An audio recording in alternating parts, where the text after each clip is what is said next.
Ang Diyos ay nag-aalok sa atin ng tunay na kalayaan. At sinabi ng Diyos, lalangin natin ang tao sa ating larawan, ayon sa ating wangis.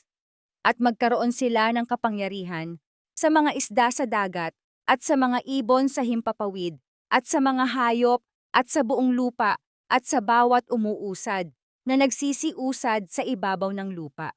Genesis 1:26.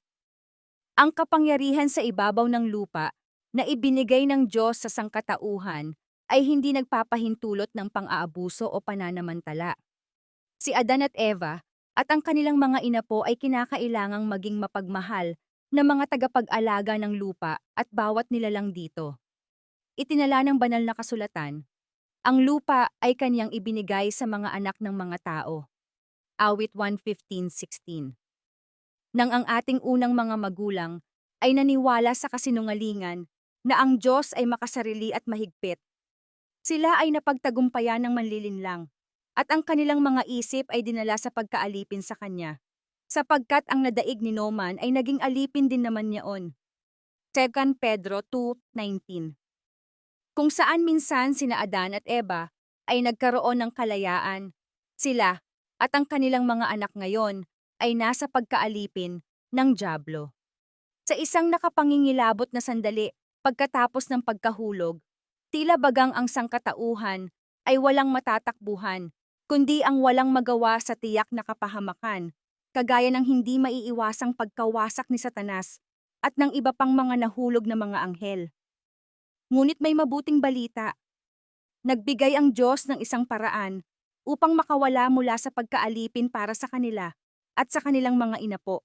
Upang matugunan ang kagipitang ito, sinalita ng Diyos ang mga salitang ito kay Satanas, at papag-aalitin ko ikaw at ang babae, at ang iyong binhi, at ang kaniyang binhi.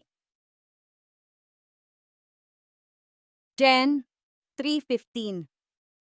Ano ang pag-aalit na ito? Nang si Satanas at ang kanyang mga tagasunod ay magrebelde laban sa Diyos sa langit. Ginawa nila ito mula sa posisyon ng isang matagal na kaugnayan sa Ama, ang Anak, at ang Banal na Espiritu. Sila ay may sapat na karanasan upang malaman ang pag-ibig ng Diyos at walang dahilan upang pagdudahan ang kanyang kabutihan. Noong ihiwalay nila ang kanilang sarili mula sa Diyos, tulad ng ginawa nila, kanilang ipinasya sa kanilang mga sarili na hindi nila kayang tumugon sa Banal na Espiritu. Sa pamamagitan ng kanilang matigas na kapalaluan, ipinahamak nila ang kanilang mga sarili sa kadiliman at pakalimot, sa wakas na hindi na makapagsisi at bumalik sa kanilang lumikha. Nang magkasala sina Adan at Eva, ginawa nila ito mula sa isang lugar na limitadong kaalaman tungkol sa Diyos at limitadong karanasan sa Kanya. Sila ay nalinlang ni Satanas. Hindi sila gumawa ng isang kalkuladong desisyon na tanggihan ang kanilang lumikha. Ang paghiwalay ng tao mula sa Diyos ay hindi walang lunas. Ang pangako ng Diyos na maglagay ng alitan sa pagitan ni Satanas at ng babae ay ang orihinal na mensahe ng Ebanghelyo sa mundo. Diyos ay maawaing nagbigay ng pag-asa kay Adan at Eva at sa kanilang mga inapo upang ang kanilang mga puso at isipan ay may magkaroon pa rin ng kakayahang tumugon sa Banal na Espiritu.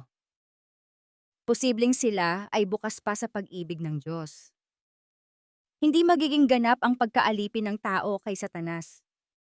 Ang malayang kalooban ng bawat tao ay mananatiling buo na nililimitahan ang impluwensya ni Satanas sa atin at tinitiyak ang ating kalayaan na piliing makipagkasundo sa ating lumikha.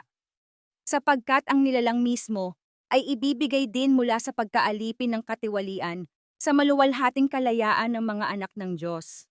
Roma 8:21. Sa kalayaan ay pinalaya tayo ni Kristo. Magsitibay nga kayo at huwag na kayong pasakop na muli sa pamatok ng pagkaalipin. Galatia 5:1. Kung palayain nga kayo ng anak, kayo'y magiging tunay na laya. Juan 8:36. Na binulag ng Diyos ng sanglibutang ito ang mga pag-iisip ng mga hindi nagsisisampalataya upang sa kanila'y huwag sumilang ang kaliwanagan ng ebanghelyo ng kaluwalhatian ni Kristo, na siyang larawan ng Diyos.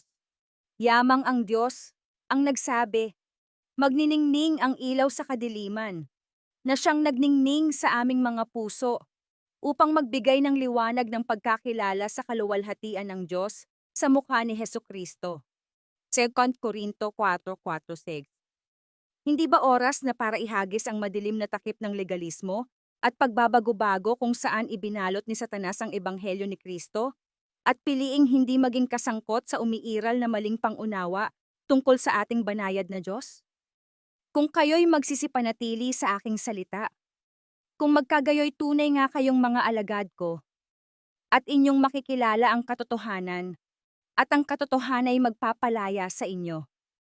Jesus, Juan 8:31-32. Ang katotohanan ay ang mabuting balita tungkol sa ating banayad na Diyos. Our Daily Devotional, February 14, 2025. Galing sa mga gawa. Ng banayad natin na Diyos, pahina 118-120. Pagpalain kami na mahal kong kapatid sa araw na ito. Ang Diyos lang ang nagpapakita sa atin ng tunay na kalayaan pero si Satanas at ang ating sarili ay patuloy tayo na binibilanggo galing sa kasalanan at pagkakasala. Maranatha!